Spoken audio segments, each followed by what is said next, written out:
Seguramente la empresa Bloomberg te suena por dar noticias empresariales, pero ¿conocías toda su historia? ¿Conoces su propuesta de valor para inversores e instituciones? En este vídeo vamos a hablar exactamente de cómo ha conseguido llegar a donde está. ¡Vamos allá! ¿Te has preguntado alguna vez cómo se informan los inversores de éxito? Bloomberg es una de las empresas a las que más recurren los grandes financieros y sus servicios han ayudado a cientos de miles de ellos. Pero, ¿qué es lo que hace exactamente Bloomberg y cómo ha llegado a tener tanto éxito? En 1981, el banco Salomon Brothers fue comprado, despidiendo a Michael Bloomberg y dejándole con $10 millones en su bolsillo. Michael sintió frustración cuando le echaron de la empresa de la que había sido socio, pero decidió utilizar su estrategia y dinero en crear una nueva compañía. Tras analizar su experiencia en el banco, Michael se dio cuenta de que el poder del dinero venía de la mano del control de la información.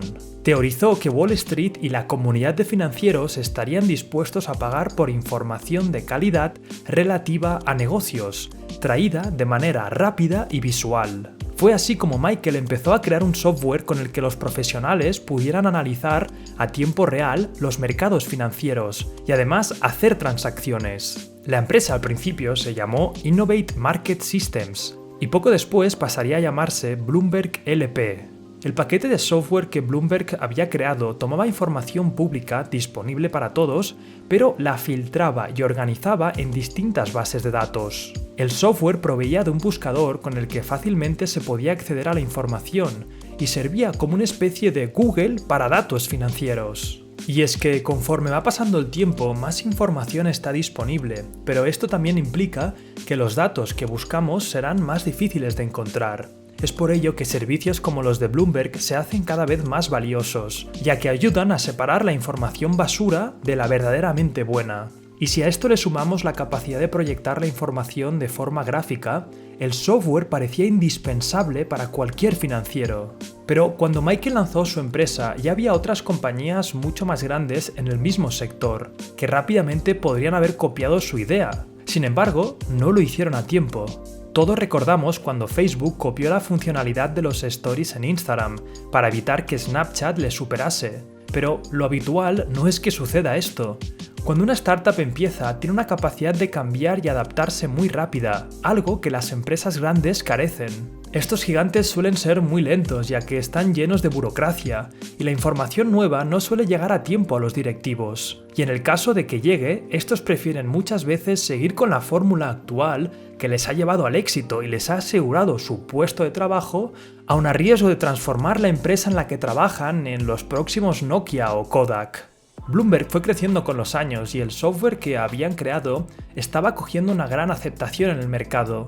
Llegó un momento en el que la empresa se dio cuenta que desde el principio habían estado en el sector de la información y que publicar noticias relacionadas con empresas podía complementar muy bien su negocio. Fue así como la compañía creó Bloomberg News, un portal de noticias que abarcaba distintos medios de comunicación. La idea era que este portal publicara noticias de empresas y negocios en un formato más accesible, atrayendo a gente curiosa sin formación previa. De esta forma, Bloomberg se dirigía a dos tipos de clientes con sus servicios. Por un lado se encontraban los profesionales del mundo financiero, que veían en su software una herramienta indispensable para invertir, y cuya suscripción se podían costear sin problema alguno. Y por otro lado se encontraban las personas a pie de calle, que querían informarse sobre estos temas de una forma no tan profunda. A ellos Bloomberg les ofrecía su portal de noticias, que mediante una suscripción bastante más barata que su software podía llegar a mucha más gente.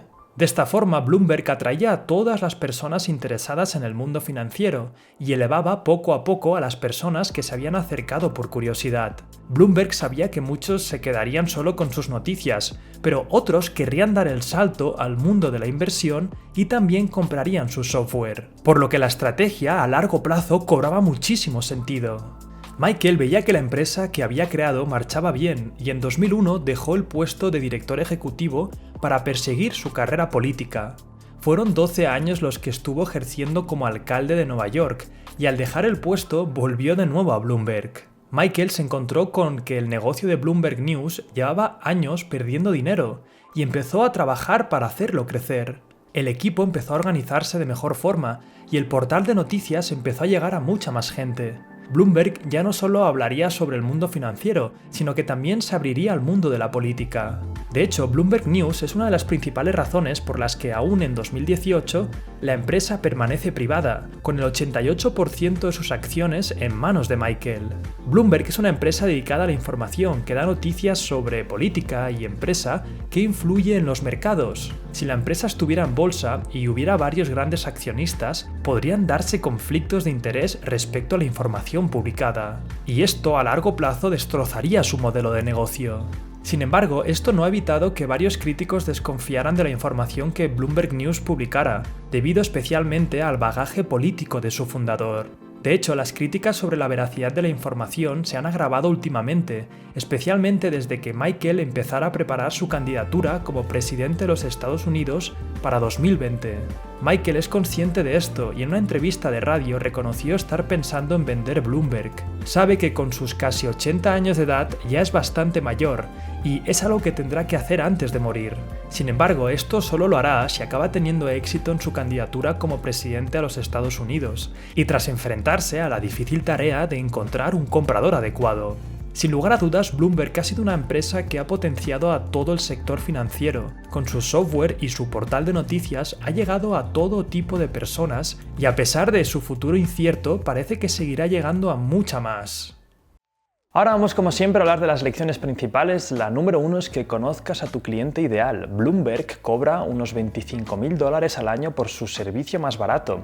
Es un servicio que solamente está a disposición de inversores profesionales o instituciones. Aún así es muy demandado y sus clientes ideales no les preocupa pagar esas cantidades. Al conocer a su cliente ideal han conseguido subir el precio a algo que están dispuestos a pagar y con eso lo que consiguen es reinvertirlo en el equipo, en el producto para seguir ofreciendo siempre el mejor servicio a esos clientes, creando un loop de feedback positivo entre cliente y empresa. Hay muchas veces que intentamos llegar a todos los clientes con nuestra empresa bajando los precios. A lo mejor es mucho más interesante entender quiénes son los clientes perfectos para nuestro negocio, gente que entienda lo que estamos vendiendo, gente que realmente aprecie lo que estamos haciendo, elevar un poco el precio y usar ese dinero sobrante para seguir mejorando lo que tenemos y destacar de la competencia. La segunda lección tiene que ver con la manipulación de datos. Fíjate que Bloomberg no es más que una empresa que los datos públicos de las empresas los organiza y los presenta de forma adecuada para inversores. Fíjate que están en el negocio de procesar datos y enseñarlos de forma correcta. En el futuro seguramente vamos a ver negocios que se creen alrededor del Big Data, del procesamiento de datos y de crear propuestas de valor en el que se organicen esos datos. Hoy en día hay tantos datos, tanto privado por empresas y gratuitos, que hay propuestas de valor súper interesantes simplemente de organizar y presentar bien esos datos. Y por último, la tercera lección tiene que ver con agrandar un nicho de mercado. Fíjate que Bloomberg tiene su propuesta inicial, su propuesta de valor inicial, que es realmente cara, pero con lo Business News lo que ha hecho es conseguir acercar su marca a todo el mundo. Si solamente se centrasen en este producto, el caro, el marketing tendrían que hacerlo de una manera extensa. En cambio, tiene una propuesta de valor más barata, que simplemente son las noticias empresariales, donde su idea es informar, que se conozca su marca y seguir elevando a esos inversores para que algún día, cuando realmente estén dispuestos a pagar por el siguiente nivel de información, que ya en su cabeza les suene Bloomberg como la autoridad de negocios, empresa e inversiones. Y nada, ha sido un placer traeros otro caso más. Ya sabes que estamos justamente de apertura de nuestro nuevo programa Upgrade, casos avanzados empresariales. Si os gustan estos, eso está en otro nivel. Tienes toda la información de Upgrade y las 35 empresas que analizamos ahí en el primer comentario y en las tarjetas. Y nada, ya sabes, suscríbete y dale a la campanita para enterarte todos los domingos, y entre semana también subimos contenido súper interesante a nivel de empresa y nos vemos en el siguiente. Que vaya genial. Chao.